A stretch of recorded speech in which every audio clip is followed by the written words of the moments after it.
ابو موسیٰ اشعری نے ایک فیصلہ کیا، اس واقعے کو آج کے بعد آپ نے یاد رکھنا۔ جو فیصلہ کیا، جس نوجوان کے خلاف کیا، یہ ایک طویل واقعہ مختصر آپ کے سامنے رکھتا ہوں۔ وہ نوجوان ڈھونڈتا ڈھونڈتا ڈھونڈتا ڈھونڈتا حضرت عمر کو تلاش کرتا کرتا ڈھونڈتا ڈھونڈتا مکہ میں آ پہنچا، اور حضرت عمر اس سال حج کر رہے تھے۔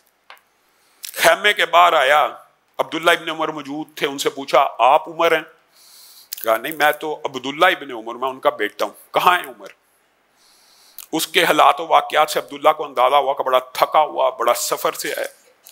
حضرت عمر حاضر ہوئے تو وہ نوجوان لڑکا حضرت عمر کو دیکھ کے پوچھتا آپ عمر ہیں؟ زاروں کی طرح رونا شروع کر دیتا ہے، دھاڑے مار مار کے، چیخو پکار کے انداز میں اتنا روتا ہے حضرت عمر اس کو چپ کراتے ہیں، اس کو صبر میں لاتے ہیں، اور حضرت عمر پریشان ہو جاتے ہیں کہ معاملہ کیا، بتائیے بیٹا آپ کا معاملہ کیا؟ کہا آپ کا گورنر ہے ابو موسیٰ اشعری۔ جی ہاں، اس نے میرے خلاف ایک فیصلہ کیا۔ کیا فیصلہ کیا؟ میں نے ایک رات شراب پی لی۔ شراب پینے کے بعد اطلاع محلے میں پھیل گئی، گل گپاڑا کیا، مجھے پکڑ کے لایا گیا ابو موسیٰ اشعری کے سامنے۔ یمن کے اندر آپ کو پتہ بھیجا گیا تھا، بصرہ کے والی، ان کے سامنے میں نے اقرار کیا کہ جی ہاں میں نے شراب پی ہے۔ انہوں نے کہا اس کو کوڑے لگائے جائیں۔ کوڑے لگائے گئے، یہاں تک تو بات مکمل تھی۔ پھر انہوں نے کہا اس کا منہ کالا کیا جائے اور اس کو گھوڑے کے اوپر بٹھا کے پورے شہر کے چکر لگائے جائیں۔ بصرہ کے ہر گھر گھر کے اندر میری شکل دکھائی گئی، مجھے چہرے کو کالا کیا گیا، پورے معاشرے میں میرے اس گناہ کی تشہیر کی گئی۔ اور اس کے بعد میں مسجد میں آیا تو انہوں نے نماز پڑھانے کے بعد میرا ہاتھ پکڑا اور لوگوں کے سامنے خطاب کرتے ہوئے کہا آج کے بعد اس نوجوان سے کوئی کلام نہیں کرے گا، کوئی اس کے ساتھ کھانا نہیں کھائے گا، کوئی اس کے ساتھ روٹی نہیں کھائے گا۔ میرے ذہن میں عمر خیال پیدا ہوا کہ میں ابو موسیٰ اشعری کو قتل کر دوں، لیکن میں نے اپنے جذبات پہ کنٹرول کیا کہ ایک پہلے گناہ کر چکا ہوں، اور اب ایک صحابی رسول کو قتل کروں گا تو ہمیشہ کے لیے جہنم میں چلا جاؤں گا۔ میں نے اپنے آپ کے اوپر کنٹرول کیا۔ پھر میرے ذہن میں خیال آیا کہ اب معاشرے میں میری کوئی عزت تو باقی نہیں رہی، 7 بستی عیسائیوں کی ہے، باقی زندگی ان کے ساتھ بسر کروں گا۔ مسلمانوں نے تو اب کلام نہیں کرنا، ہاتھ نہیں ملانا، حاکم کا آرڈر ہے، حاکم کا آرڈر ہوتا ہے۔ پھر میں نے اپنے آپ کو ملامت کی کہ قصور تو سزا دینے والے کا ہے، جو اتنی سنگین سزا دے رہا ہے، میں اس قصور کی پاداش میں اپنی آخرت کیوں برباد کروں کہ عیسائیوں میں ساری زندگی گزاروں۔ تیسرا خیال میرے ذہن میں یہ پیدا ہوا کہ ایک ہی حل ہے کہ جو امیر المومنین ہے اس کے دربار میں آیا جائے اور ابو موسیٰ کی اس سزا کے بارے میں پوچھا جائے، اگر تو انہوں نے درست دی ہے تو مجھے بھی صبر آ جائے، اور اگر انہوں نے غلط دی ہے تو میں عمر کو اس کی شکایت لگاؤں۔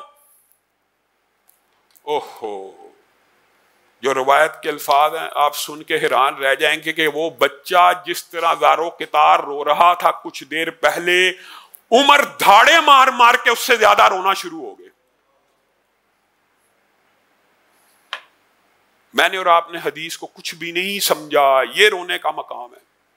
حضرت عمر نے ایک رکا لکھا ابو موسیٰ اشعری کو، اور آپ شاید یہ سمجھیں ابو موسیٰ اشعری بڑے کوئی نارمل سے صحابی ہیں، نہیں، قول فیصل حرف آخر رسول اللہ کی ذات ہے۔ اگرچہ ابو موسیٰ اشعری کے بارے میں رسول اللہ نے کہا جب میں مدینہ سے نکل جاؤں، جہاد پہ ہوں یا مدینہ کو چھوڑ دوں، تو مدینہ کے اندر ایک ہی شخص ہے جس کو فتویٰ دینے کی اجازت ہے، وہ ابو موسیٰ اشعری ہے۔ ایک ہی شخص ہے جس کو فتویٰ دینے کی اجازت ہے، جس کو فیصلہ کرنے کا اختیار ہے۔ جب یمن بھیجنے کی باری آئی تو رسول اللہ نے کہا مدینہ خالی ہو جائے گا فقاہت سے، علم سے، لیکن ضروری تھا، ان کو بھیج دیا۔ حضرت عمر کا چال چلن یہ تھا کہ آپ بالعموم 2 سال سے زیادہ کسی گورنر کو متعین نہیں تھے فرماتے، یہ آپ کا اصول تھا۔ کس بنیاد کے اوپر؟ کہ اس کی علاقے والوں کے ساتھ دوستی ہو جائے گی 2 سال کے بعد تو جان پہچان ہو جائے گی، تو ایک دوسرے کے ساتھ تعلق بن جائے گا، تو اس تعلق کی وجہ سے فیصلوں میں نرمی آ جائے گی۔ لیکن ابو موسیٰ اشعری کے بارے میں جب بھی یہ بات آتی کہ 2 سال مکمل ہو گئے، اگلا ٹینیور پورا ہو گیا، پھر 2 سال، وہ کہتے ہیں ابو موسیٰ اشعری میں نرمی نہیں آئے گی، ابو موسیٰ اشعری کبھی بھی لچک نہیں دکھائے گا، کبھی مداحنت نہیں کرے گا۔ یہ ابو موسیٰ اشعری کو میں نے اور آپ نے، ہر صحابی کی زندگی کے عجیب پہلو، حضرت عمر نے ایک دفعہ حضرت عمر خود دیکھ لیا ابو موسیٰ اشعری کو اور کہنے لگے ابو موسیٰ اشعری، مذاق پیار محبت سے، السابقون السابقون، جو سبقت لے گئے وہ سبقت لے گئے۔ ابو موسیٰ اشعری کہنے لگے کیا مطلب؟ کہا تو اس سے پہلے میں نے ہجرت کی ہے، تو اگرچہ تو ہجرت تو نے بھی کی ہے، تو مدینہ میرے سے لیٹ پہنچا ہے، تو جو مدینہ پہلے پہنچا وہ سبقت لے گیا۔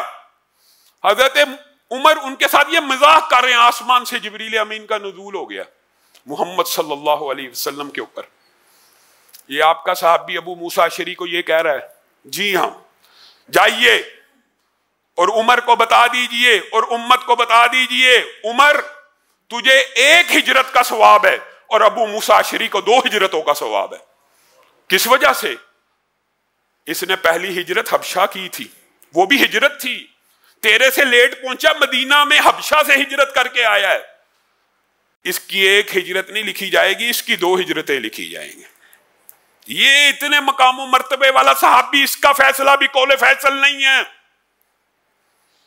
لیٹر لکھا ابو موسیٰ اشعری کو، اے ابو موسیٰ اشعری، اگر تو نے اپنے فیصلے سے رجوع نہ کیا اور اللہ سے توبہ نہ کی اور اس بچے سے معذرت نہ کی، میں عمر تیرا منہ کالا کر کے تجھے بصرہ کا چکر لگواؤں گا۔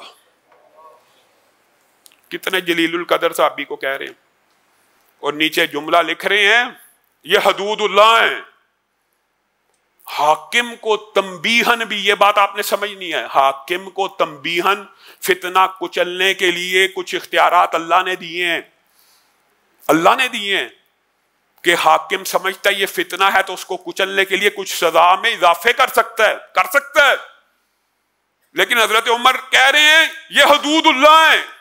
شراب کی حد اللہ نے مقرر کی ہے، چوری کی حد اللہ نے مقرر کی ہے، زنا کی حد اللہ نے مقرر کی ہے، قتل کی حد اللہ نے مقرر کی ہے، ان میں کمی بیشی نہیں ہو سکتی۔ جو حد تھی وہ کوڑے لگانا تھی، بس۔